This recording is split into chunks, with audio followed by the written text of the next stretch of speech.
Minimum ഒരു നല്ലൊരു family വന്നാൽ 500,000 100% അവർ വന്ന് മേടിച്ചുകൊണ്ടോ. ഇപ്പോൾ ബിസിനസ്സുകാരൊക്കെ ആണെങ്കിൽ അവർ ഇതിനൊക്കെ ഇപ്പോൾ 500,000 1200 2000 കാർഡൊക്കെയാണ് സാധാരണ ഇത് ചെയ്യുന്നത്. ഇപ്പോൾ 700 എന്നൊക്കെ പറഞ്ഞാൽ ഭയങ്കര കുറവ്. 500ഒക്കെ എടുക്കുന്നുണ്ട് ഇപ്പോഴും. മാക്സിമം 500.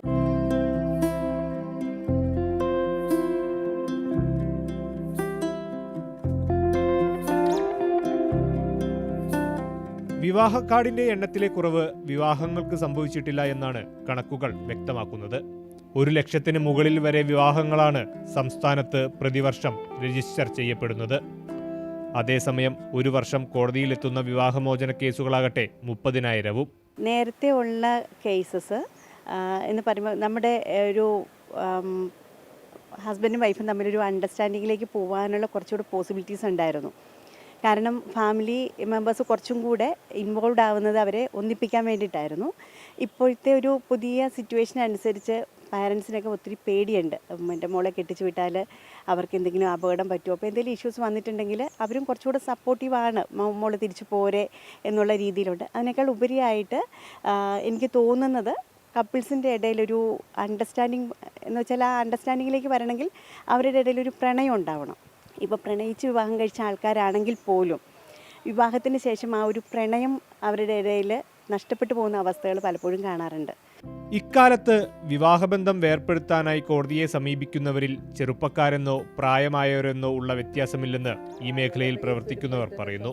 ഒരു 82 വയസ്സായൊരു ആളുടെ കേസ് ഞാൻ ഫയൽ ചെയ്ത്. അപ്പോൾ ഇതൊക്കെ പ്രത്യേക സാഹചര്യത്തിൽ വന്നതാണ്. അപ്പോൾ പുള്ളിക്കൊരു ആക്സിഡൻറ്റ് വന്നപ്പോൾ പുള്ളിയുടെ ഭാര്യ പുള്ളീനെ ഇട്ട് പുള്ളിയുടെ 3 പിള്ളേരെ കൊണ്ട് പോയി കളഞ്ഞു. അപ്പോൾ പിന്നെ വേറൊരു ലേഡീനെ അയാളുടെ അപ്പം തന്നെ അയാളുടെ ഒരു കൂട്ടുകാരൻ്റെ ഭാര്യനെ മോളെ കൊണ്ടുവന്ന് വീട്ടിൽ നിർത്തി അങ്ങനെ അവർ ജീവിച്ചു പോന്നു. അപ്പോൾ പ്രായമായി കഴിഞ്ഞപ്പോഴേക്കും ഇയാൾ സെൻട്രൽ ഗവൺമെൻറ് എംപ്ലോയിയായിരുന്നു. അപ്പോൾ ഇയാളുടെ പെൻഷനും ആനുകൂല്യമൊക്കെ മറ്റേ ലേഡിക്ക് പോകും. ലീഗലി അവരല്ലേ, ലീഗലി വെഡഡ് വൈഫ്. അപ്പോൾ പക്ഷേ ഇയാളെ ആപത്തിൽ ഇയാളെ ശുശ്രൂഷിച്ചതും എല്ലാം ആ സ്ത്രീ. അപ്പോൾ അവർക്ക് ആനുകൂല്യം പോകണം എന്നുള്ള ആഗ്രഹത്തിലാണ് അയാൾ ഫയൽ ചെയ്തത്.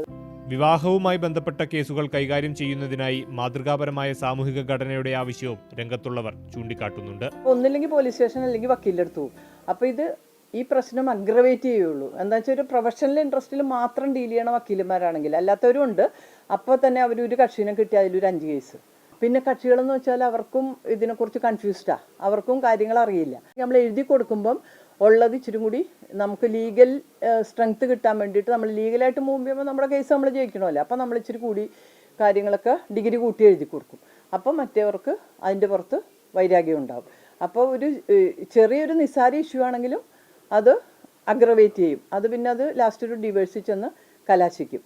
അപ്പം അതുകൊണ്ട് സത്യം പറഞ്ഞിട്ടുണ്ടെങ്കിൽ നമ്മൾ ഒരു ഗ്രാസ് റൂട്ട് ലെവലിൽ ഇങ്ങനെയുള്ള കാര്യങ്ങൾക്ക് വേണ്ടിയിട്ട് എന്തെങ്കിലും ഒരു ഫെസിലിറ്റീസ് ഗവൺമെൻറ്റോ അല്ലെങ്കിൽ NGOസോ ഒക്കെ നല്ല രീതിക്ക് പ്രൊവൈഡ് ചെയ്യേണ്ട ആവശ്യമുണ്ടെന്നാണ് എനിക്ക് ഈ ഫീൽഡിലുള്ള എക്സ്പീരിയൻസിൽ നിന്ന് മനസ്സിലാക്കുന്നത്. മാതൃഭൂമി ന്യൂസ്, കൊച്ചി.